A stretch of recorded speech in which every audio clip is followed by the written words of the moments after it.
Здравствуйте, дорогие друзья!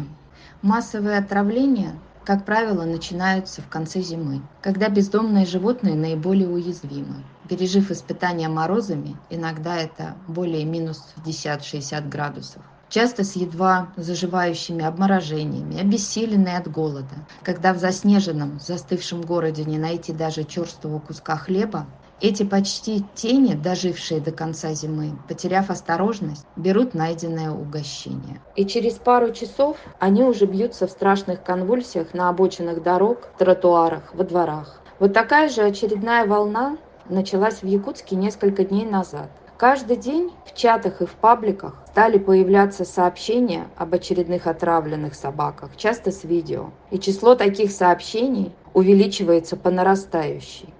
Отравление собак не новость. Они происходят по всей стране, накатывают волнами. Это очень страшно и тяжело. Чаще всего это фатально для большинства принявших смертельное угощение из рук людей. Но именно в Якутске это выглядит как-то наиболее цинично и жестоко. За последние 4 дня волонтеры и неравнодушные люди в Якутске заполнили клиники с умирающими собаками на руках. Но не ко всем, к сожалению, пришла помощь, и не все ее дождались. Вчера среди нескольких видео с очередными пострадавшими от отравления хвостиками промелькнуло и это. Меньше минуты с рыжим двориком, бьющимся в судорогах в сугробе и пытающимся встать из последних сил. Видео было сделано утром, но сразу никто не смог помочь. Только ближе к вечеру из разных концов города поехали двое волонтеров попытаться помочь, если жива, если дождалась. Наверное, это кто-то свыше решает, кому дать силы дождаться.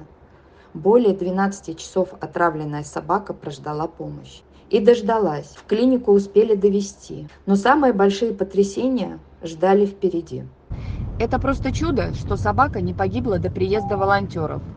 В клинике ветврачи обратили внимание на полноту собаки. УЗИ показало глубокую беременность. И это второе чудо, что щенки живы. Сейчас вся надежда на грамотное лечение в клинике. Собака очень тяжелая. Слишком долго было действие яда. Может случиться что угодно, прогнозов никто не дает. Выживет или нет, да еще и со щенками. Как бы банально это ни звучало, но это именно тот случай, когда решаешь, где поставить запятую. Спасти нельзя погибнуть. Бросить на произвол судьбы мы ее не смогли. Делать абортирование на таком позднем сроке, да еще и отравленной собаке, равно смерти. Откроется кровотечение или сердце не выдержит наркоза. Нам остается только надеяться, что щенки прокапаются вместе с мамой у нее в животике, и все с ними будет хорошо. Шансы есть, но они невелики. Расходы на лечение и содержание будут огромные.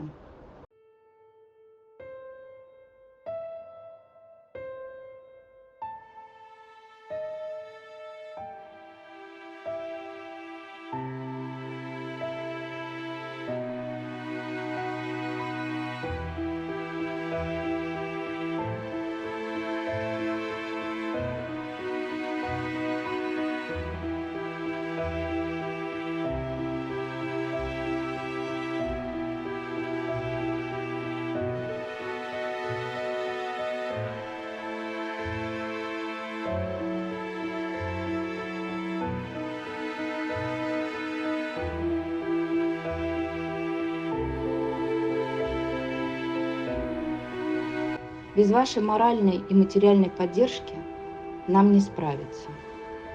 Друзья, помогайте все, кто может. Это реальный СОС.